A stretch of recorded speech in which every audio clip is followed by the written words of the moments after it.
नमस्कार। आज की वीडियो में बात करेंगे एंडोमेट्रियल कैंसर के बारे में और समझेंगे कि एंडोमेट्रियल कैंसर आखिर होता क्या है, इसके क्या क्या सिम्टम्स यानी कि इसके क्या क्या लक्षण दिखाई देते हैं शरीर में और किन वजहों से या फिर किन कारणों की वजह से एंडोमेट्रियल कैंसर की समस्या शरीर में हो जाती है और आखिर में हम समझेंगे इसके डायग्नोसिस और इसके ट्रीटमेंट के बारे में। बात करें अगर एंडोमेट्रियल कैंसर की तो ये समस्या है पूरी तरह से फीमेल यानी कि महिलाओं के अंदर होने वाली समस्या है।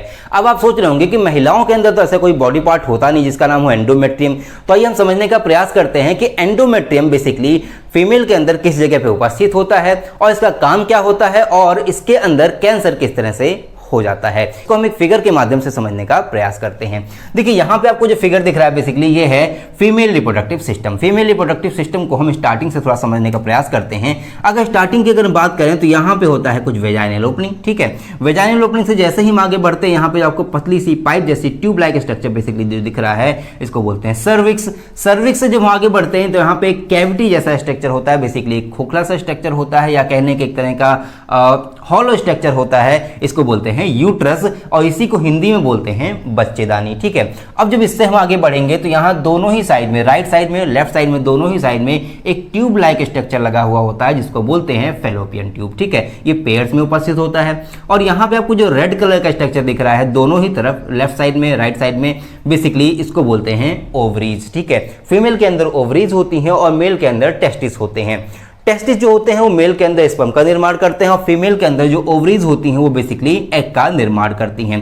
अब जब फीमेल के अंदर ओवरीज में एग का निर्माण हो जाता है तो वो आगे बढ़ता है यानी कि फेलोपियन ट्यूब में आता है और कुछ दूर जाकर के मान लीजिए यहाँ पे वो रुक जाता है, ठीक है। अब जब निषेचन की क्रिया होती है बेसिकली या कहने की जब क्वाइटस होता है तो ऐसे में मेल स्पर्म एंटर करता है और वो धीरे धीरे खिसकता हुआ यानी कि मूव करता हुआ बेसिकली यूट्रस को पार करके वो फेलोपियन ट्यूब में आता है और फेलोपियन ट्यूब में यहाँ पे जो एग उपस्थित होता है उसको वो फर्टिलाइज कर देता है, जिस वजह से ये एग जो होता है इसके अंदर सेल डिवीजन की क्रिया स्टार्ट हो जाती है और ये एक एम्ब्रायो में डेवलप होने लगता है।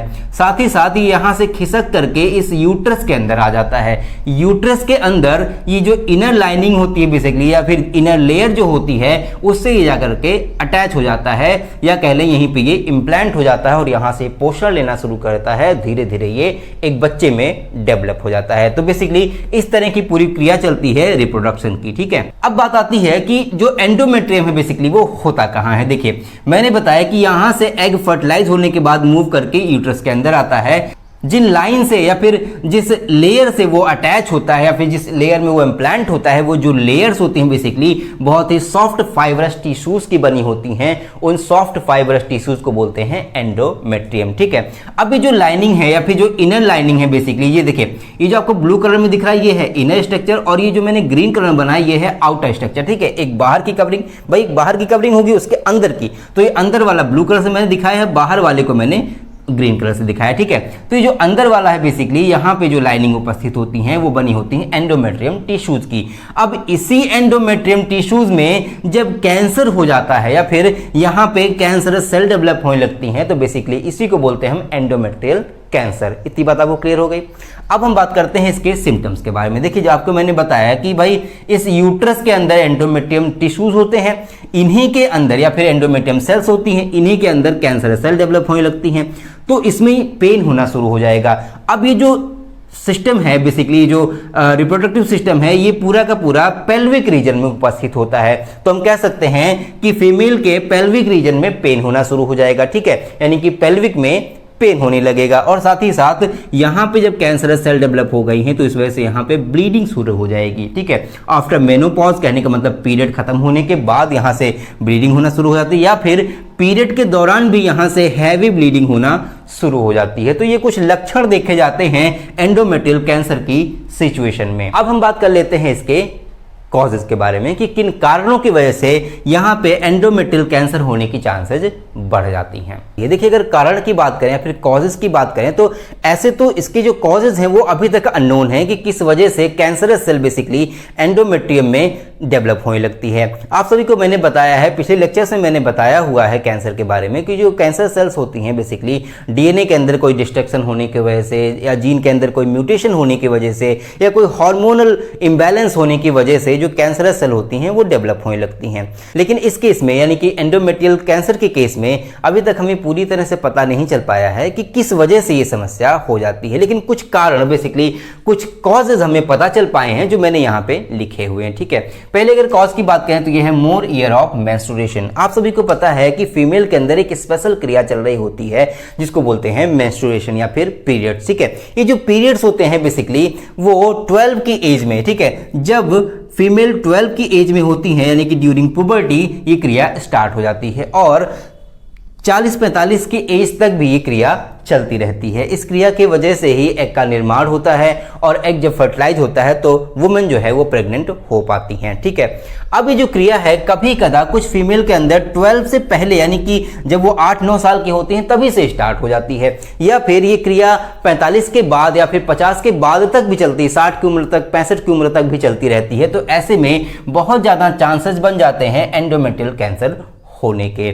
सेकेंड की अगर हम बात करें तो ये है नेवर हैविंग बीइंग प्रेग्नेंट। इसका मतलब हुआ कि वो फीमेल जो कभी भी प्रेग्नेंट नहीं हुई हैं, उनकी एज मान लीजिए 40 हो गई है, 40+ हो गई है, वो कभी भी जब प्रेग्नेंट नहीं हुई हैं तो ऐसे में जो यूट्रस होता है बेसिकली, जो यूट्रस की इनर वॉल जो होती है उसके अंदर कई सारे डिस्ट्रक्शन शुरू हो जाते हैं, या फिर उसके जो फीमेल के अंदर हॉर्मोन्स होते हैं उनके अंदर भी कहीं ना कहीं इम्बैलेंसमेंट आ जाता है। इस वजह से भी फीमेल के अंदर एंडोमेट्रियल कैंसर होने की चांसेस बढ़ जाती हैं उन फीमेल के अंदर जो प्रेग्नेंट नहीं हुई होती हैं 40+ या फिर 50 के अप्रॉक्स तक। ठीक है, थर्ड की अगर हम बात करें तो थर्ड है ओल्ड एज। आप सभी को पता है कि जब हम बूढ़े होते हैं, जब हम ओल्ड होते हैं तो ऐसे में हमारे अंदर बहुत सी क्रियाएं शिथिल पड़ जाती हैं, यानी कि बहुत सी क्रियाएं स्लो हो जाती हैं, या कह लें कि जो मेटाबॉलिज्म होता है बेसिकली वो कहीं ना कहीं स्लो हो जाता है। ऐसे में बहुत सारे हार्मोन का सिक्रीशन भी कम हो जाता है और इस दौरान हमारे अंदर कुछ स्पेसिफिक हार्मोन होते हैं, मेल के अंदर कुछ स्पेसिफिक हार्मोन होते हैं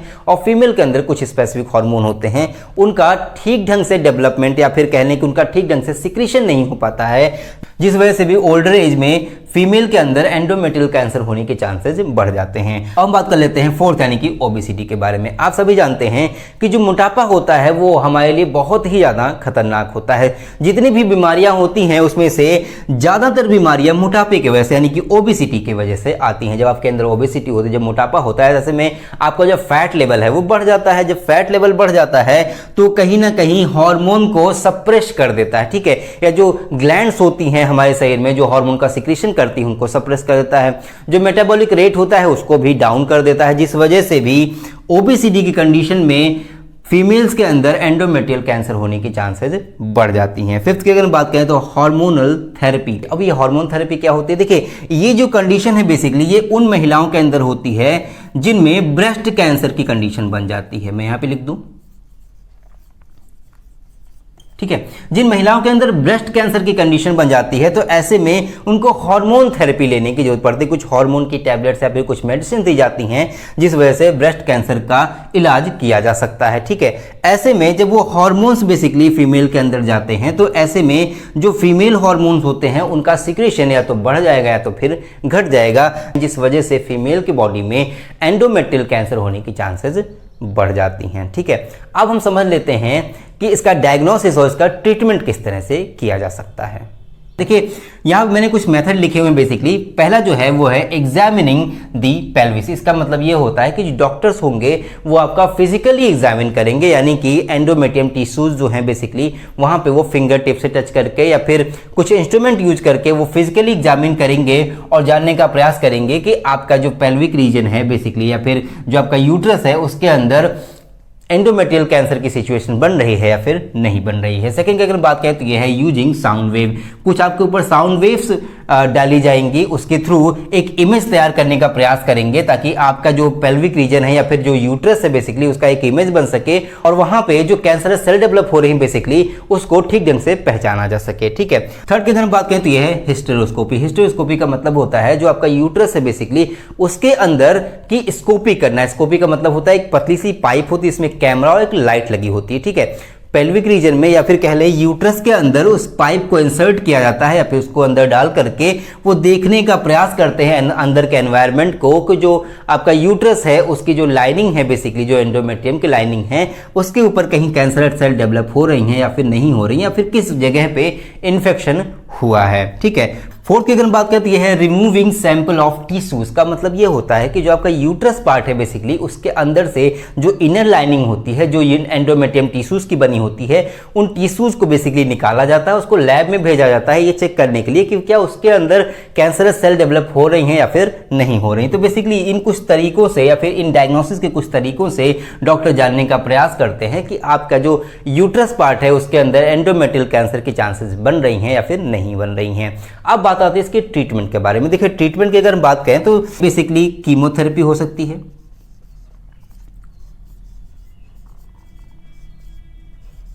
ठीक है, कीमोथेरेपी हो सकती है, बेसिकली हार्मोन थेरेपी हो सकती है, हार्मोन थेरेपी हो सकती है, रेडिएशन थेरेपी हो सकती है, ठीक है, रेडिएशन थेरेपी हो सकती है, या फिर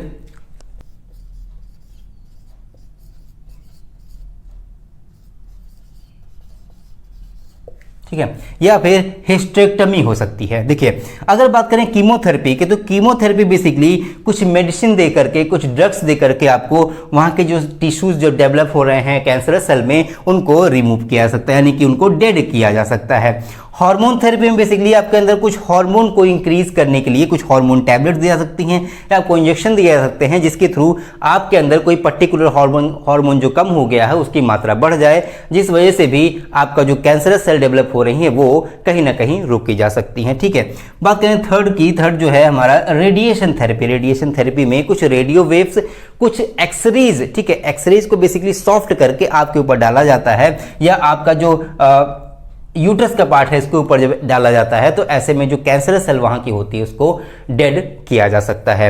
बात करें अगर हिस्टेरेक्टमी की, हिस्टेरेक्टमी बेसिकली एक तरह की सर्जरी होती है या फिर एक तरह का ऑपरेशन होता है और ये तब किया जाता है जब फीमेल की बॉडी में या फिर जो फीमेल का यूट्रस पार्ट होता है जब उसके अंदर कैंसरस सेल बहुत ज्यादा डेवलप हो जाती हैं या फिर उसका जो कैंसर है बेसिकली वो लास्ट स्टेज पे पहुंच जाता है। ऐसी कंडीशन में जो यूट्रस होता है उसको कट करके या फिर ऑपरेशन करके उसको बाहर निकाल दिया जाता है, इसको बोलते हैं हिस्टेरेक्टमी। ठीक है, तो आपको समझ में आ गया होगा कि एंडोमेट्रियल कैंसर बेसिकली होता क्या है, इसके कॉजेज क्या क्या होते हैं, इसके सिम्टम्स क्या क्या होते हैं, इसका डायग्नोसिस और इसका ट्रीटमेंट किस तरह से किया जा सकता है। आई होप आपको वीडियो अच्छी लगी होगी। अगर आपको वीडियो अच्छी लगी हो तो प्लीज़ वीडियो को लाइक करें, लोगों को शेयर करें ताकि लोगों को इसके बारे में और ज़्यादा जानकारी मिल सके। और अगर आप चैनल पर नए हैं तो प्लीज़ चैनल को सब्सक्राइब कर लें ताकि ऐसे इंटरेस्टिंग और नॉलेजफुल वीडियो आपको लगातार मिलती रहे। मिलते अगले वीडियो में, तब तक के लिए जय हिंद, थैंक यू।